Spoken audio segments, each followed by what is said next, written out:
Good evening, everyone. I am Kofi Annan, and welcome to the launch of my virtual launch of my book, Leadership in Action: The Five Key Principles of Effective Racial Justice Work. Really appreciate you guys joining me this evening. Um, Before we get started, I just wanted to. I think I'll be remiss if we talk about racial justice without recognizing the death, killing of Tyree Nichols. So just wanted to take a moment to lift up his family and continue to call for justice. And also as an opportunity to let everyone know that for every Tyree Nichols that gets videotaped and makes national headlines, there's dozens more that happen all the time, unfortunately. But we got to keep fighting. This is the reason why I wrote this book. This is the reason why a lot of people out there continue to fight and continue to call for justice and to change the way our Black communities are policed. And but yeah, so we just continue to hope for continued changes. So yeah, so but that said, I'm gonna jump right into it. Um, just wanted to let you guys know that this book I dedicated to my family, my wife, first and foremost, who has been with me every step of the way. My wife for 20 years. She's been my rock and really just helped me just keep grounded and also to be my support system throughout all of this, and herself a fighter in her own right. So and also dedicated this book to my sons, two young men, both in college right now, who I think about every day, and who are also the inspiration for why I continue to fight for this, because two Black boys, young men growing up into this world right now, it's a little nerve wracking. We definitely want to make sure that I do everything I can to help to create a better world for them to live in, especially with everything going on, that continues to go on in this country. So also wanted to shout out my mom for raising me right, and continuing to inspire me, and to instill a sense of um, just hard work and dedication and perseverance that you know that's where I get it from. So yeah, and of course, lastly, I'll be remiss if I didn't mention my friends in the everyone who's just been doing racial justice work out there, but more specifically, Fairfax NAACP, and those folks who have continued to put in a lot of work to try to make this world better, and to continue to do this racial justice fight. So yeah, so those are my inspirations, and those are my folks I wanted to dedicate and give a shout out to before I get started. Um, so again, just to give a little background on myself, for those of you who don't know me and don't know my background. So I was a former president of Fairfax County NAACP, and also started an organization called the Activated People. But prior to that, I guess I'll rewind a little bit. So I grew up. I was born in Guyana. I grew up in DC, and excuse me, that was in the '90s. It was rough. I grew up poor. Grew up pretty much with nothing. Experienced a lot of the inequities that shaped me, that shaped my outlook on things. And so. Those are some of the things that kind of inspired me to get into racial justice work later on in life. So I joined the NAACP in 2016. Prior to that, I was not necessarily, well, just flat out, I wasn't really active. I was one of those people who just kind of did kind of the bare minimum, just kind of voting every couple of years. Every 4 years, pretty much this presidential election. Never really paid attention to local politics, what was going on, things like that.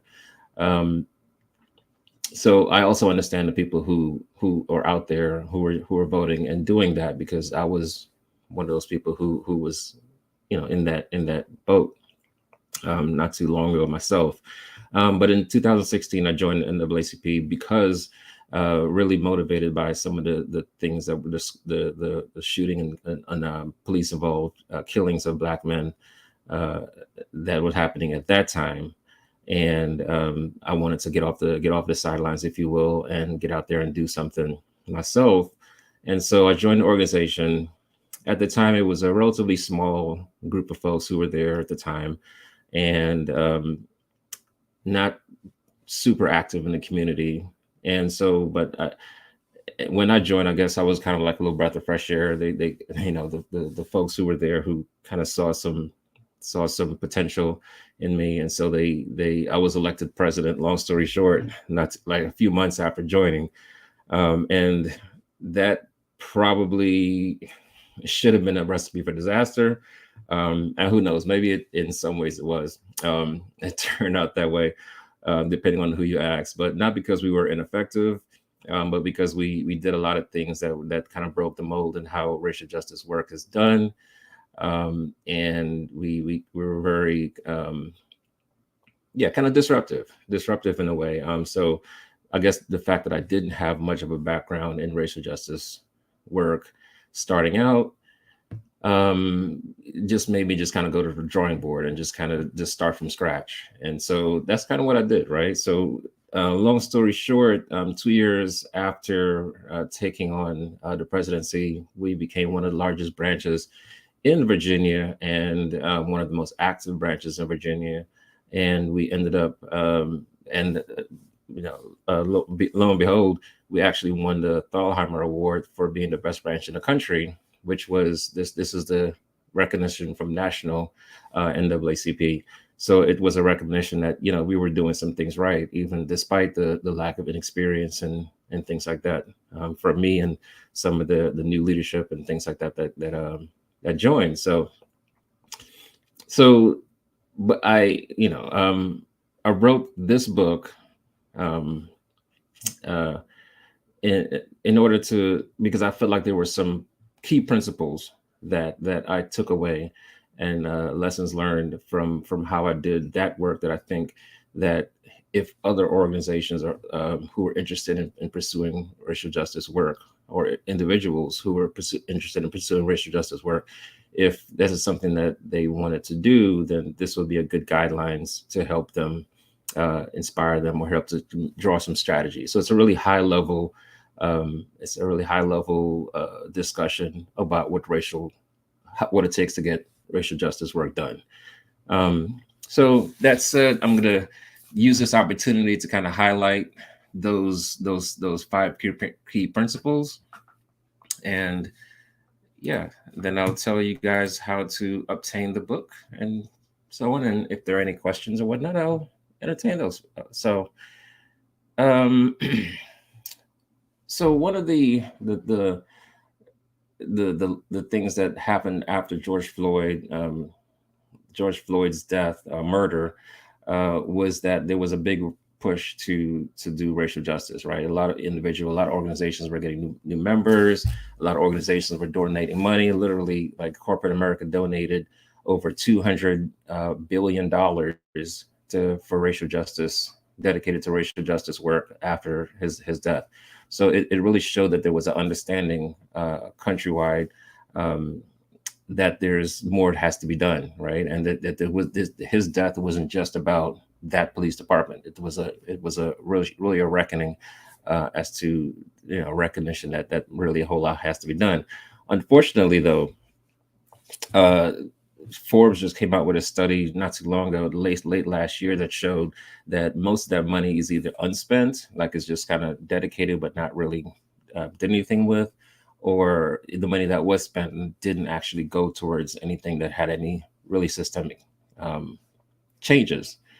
And the Washington Post actually just released there was an article a couple of weeks ago that just kind of reiterated that same point. They said that there was a lot of talk, but really in a lot of things kind of nibbling around the edges, but really no systemic changes that came out of that movement, unfortunately, which is sad, because a lot of people put a lot of heart into what they were doing. So again, but I think a lot of it was because it was put into some of these old ways of doing things, or systems that weren't really, a lot of people, a lot of organizations just don't really know how to go about doing it. So I'm hoping that this book can serve as a guide to some. So um, the first principle is to be efficient, and I'll tell a little quick story that kind of parallels this. It's a little funny story, but I think it kind of parallels the work that we're doing in racial justice. So the a couple years ago, I started a food truck, Soul Rebel, and I kind of went in there with a whole lot of passion. Went in there trying to do a whole lot, trying to do too much, really, right? So there was just like I had this huge, giant menu with just literally everything you could think of on there, from salads to desserts and everything in between. There was passion, there was a desire to just please everybody, basically, right? And it turned out to be the first couple of outings just were just a mess, just because we were just doing too much, right? And so eventually I decided that, uh, well, we tossed out a lot of different ideas. Some of the ideas were like to hire more staff, including like somebody who was gonna like run back and forth to like the trail vehicle, which we had, in order to like get like plantains or whatever else we left on our trail vehicle. Right, so we had two vehicles. The food truck had another vehicle, just basically just doing way too much.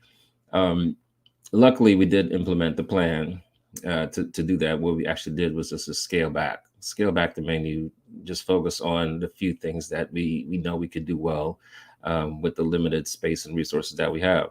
And the reason I tell that story in relation to what we're talking about right now is that racial justice work can evoke a lot of those same feelings of, you're really passionate about this thing, and there's just so much to offer.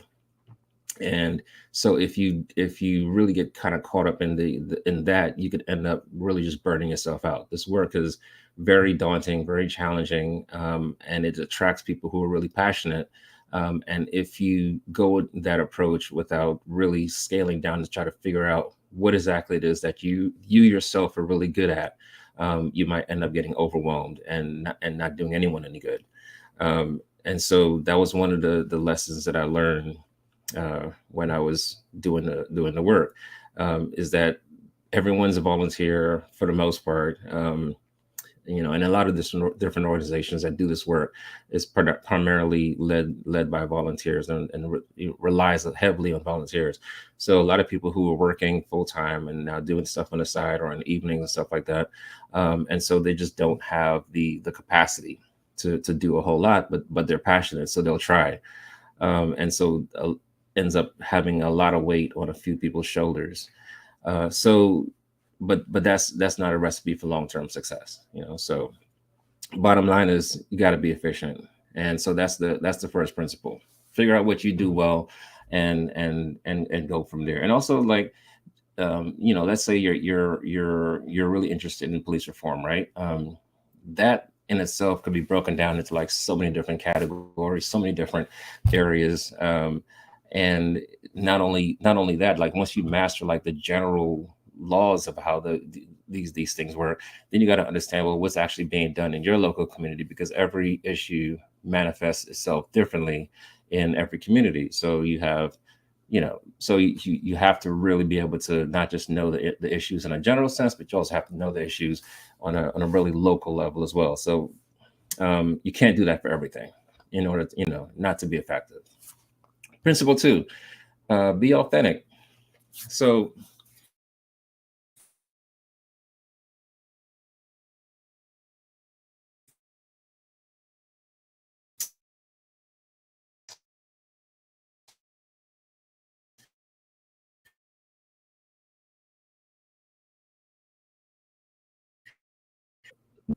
so for instance, like we all heard of like the story of like the Rachel Dolezal, right? That like that the white lady who pretended to be black in order to lead the Spokane, Washington NAACP.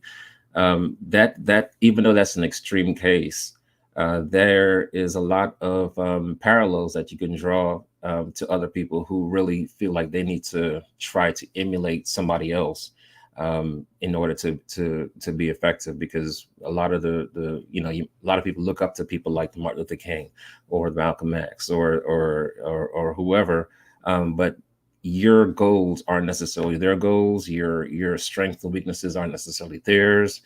um your background might not really suit what they're trying to do. But you have to be comfortable in who you are, comfortable in your own skin, recognizing that just let that authenticity um be your guide, and that makes a huge difference.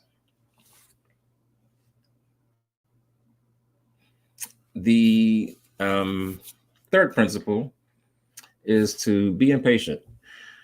Now, um, I'll read a quote here from John Lewis, the great civil rights leader John Lewis, who said, "We are tired of being beaten by police. We're tired of seeing our people locked up in jails over and over again. And then you holler, be patient. How long can we be patient?" And that was a quote from the late John Lewis. And it's entirely true, because a lot of times you'll get folks who would tell you that you just need to just be patient. Time will we'll get this eventually. But a lot of times the people who are saying that are really just saying that to kind of pacify you and just kind of slow roll you till the issue dissipates, right?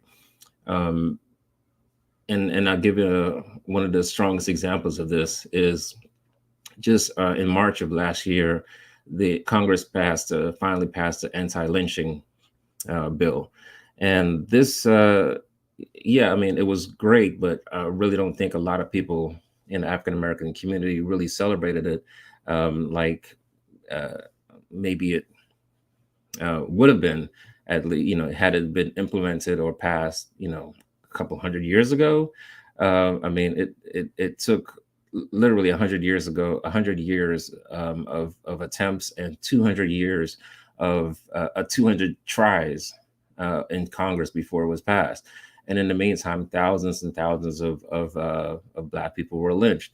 So the days when it really could have been most effective, it didn't pass. And so this is not, the takeaway from this is not that patience is, it, like, isn't necessarily a bad thing. It's just that having like limitless patience is could be a detriment, right? If you're just if there's no limit to how long you're willing to wait, then your issues will get pushed down the road. Excuse me.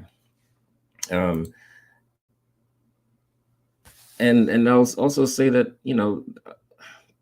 playing nice, if you will, having like all the decorum and this, that, and the other, uh, that might work for some issues. But when you're doing racial justice work, uh, there really needs to be a sense of urgency, right? There needs to you can't follow the same uh, guidelines as someone who's fighting for like tax reform or something like that. Like, you're really getting at like something that is deeply ingrained into the the foundation of America. And so you're really trying to uproot something that is people feel like is their birthright to be on top, and their birthright to be able to suppress Black people. And so I think that's, once you're doing that, you really have to you gotta kind of rip that band-aid off and really go at it full bore. And to that same point, the fourth principle is to be uncompromising. Now, I know this might sound bad to say, well, you have to compromise. This is the system that we're in. But here's where I would make a differentiation. So I think compromise for the sake of compromise, um, uh, when you're actually compromising your principles, I think you should never do that. right? Now, if the compromise reaches some kind of a mutually beneficial goal, and you know, that's one thing. But a lot of times, a lot of the compromise is a compromise of principle, just to kind of say you got something done. And I think if you take that approach, you're really not going to be effective, and a lot of times you could actually end up hurting your chances of actually getting what it is you truly want. Um, and one the examples of this I like to bring up is the crack cocaine disparity. So under the Obama administration, the crack cocaine, so people who were sentenced to crack cocaine possession received a sentence that was 100 times stronger than people who received who had powder cocaine. And under the Obama administration, that was reduced from 100 to 1 to 18 to 1. Now, on the surface, this looks like, yeah, that was great, right? It's a huge difference, and it is, right? So don't get me wrong, but at the same time, 18 to 1 disparity seems like that what the compromise there actually it's still horrible. It's still egregious, and it seems like almost like a principle compromise. Like, what was actually the goal going into that fight? The fight should be, look, we have the same drug, and the standard is, if two people have the same drug, it doesn't matter if it's prepared differently. The standard needs to be that that this is that is equal. Like, the punishment should be equal. And so that wasn't accomplished. I feel like that's one of those compromises that I think everyone would agree it's still left a huge gap. And so once you make those compromises, it's very, very difficult to then go back to it, right? You can't go back the next year, because what happens, lawmakers will say, well, we just tackled this and we fixed this problem last year. No, you didn't. The disparity is still 18 to 1. So and for those of you who don't really understand, like, why I'm bringing up that example is because the Black community is more specifically harmed by or more tend to use crack cocaine because of it's cheaper, the crack form, in its crack form, than the powder cocaine version. So um, and finally, um, be independent. I once, when I was the with the president of the branch, of the NAACP branch, there was an opportunity that came up for me to run for office, and it was one of those special elections. I hadn't really given it a whole lot of thought up until that point, but the opportunity came up and I jumped on it.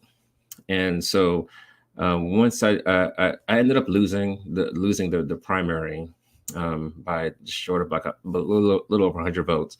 And but even though it sucked at the time, because I had to put in a lot of effort and a lot of work, and a lot of people came out, to help me out and things like that. In hindsight, I recognize now that it was probably a blessing in disguise, because I do believe that you can't really serve two masters, right? If you're an activist, you have to remain as independent as possible, and because you have to be able to criticize and challenge even people who you consider allies to do right.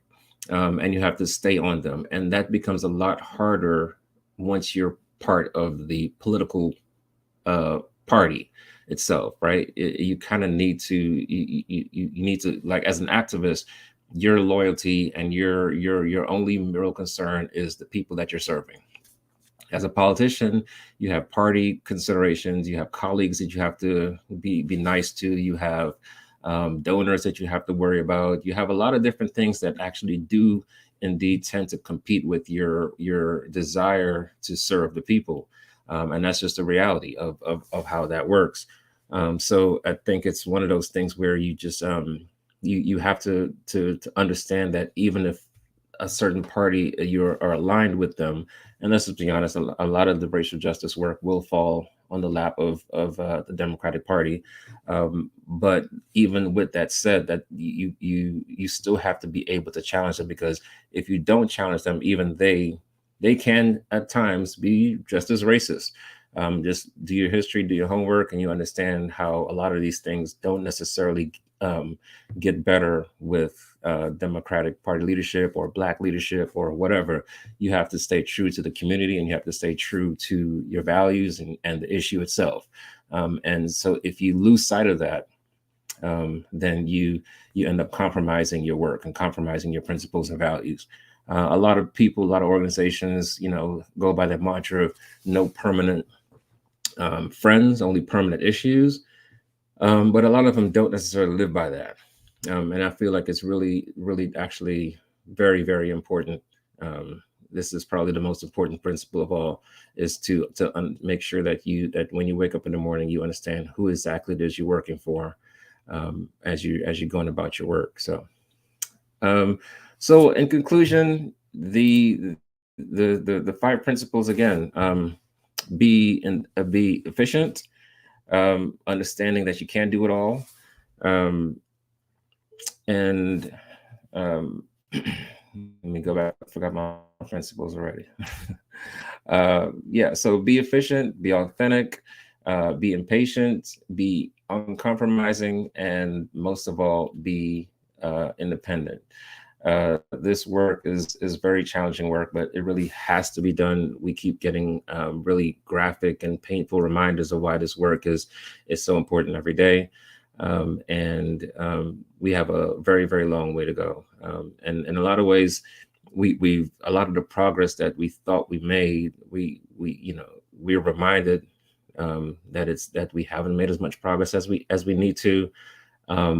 And if you take some time to do some research, you see in a lot of ways things are actually worse in some ways than they were, 50, 60 years ago, like statistics wise, economic power wise, and things like that. So remain vigilant, remain strong. I hope you guys check out the book. This is essentially what the book is about. And I would love to hear from you. Leave some comments in the chat. The book is available on Amazon right now. It will be available on other platforms later. And in commemoration of both the launch and the launching of and Black History Month, the book will be offered for free downloads for Kindles starting tomorrow for 24 hours. So I hope you check it out, spread the word. If you get a copy, and I hope you leave a review, definitely appreciate that. Those types of things help for the books to kind of bump up on Amazon's priority list when people get to notice them a little bit more. So I appreciate your support. If you're interested in, if you don't want to go to Amazon, I can actually ship the book out to you. The book is also available for purchase at our website, 42fightingwords.com. I'm going to put that website along the ticker right now. So 42fightingwords.com. You scroll to the section I say books, you will see it is available there, along with my older book, first book, which is actually was a award-winning book, Bull in the China Shop: Evolution of a Racial Justice Activist. This one was this was my memoir, my first book.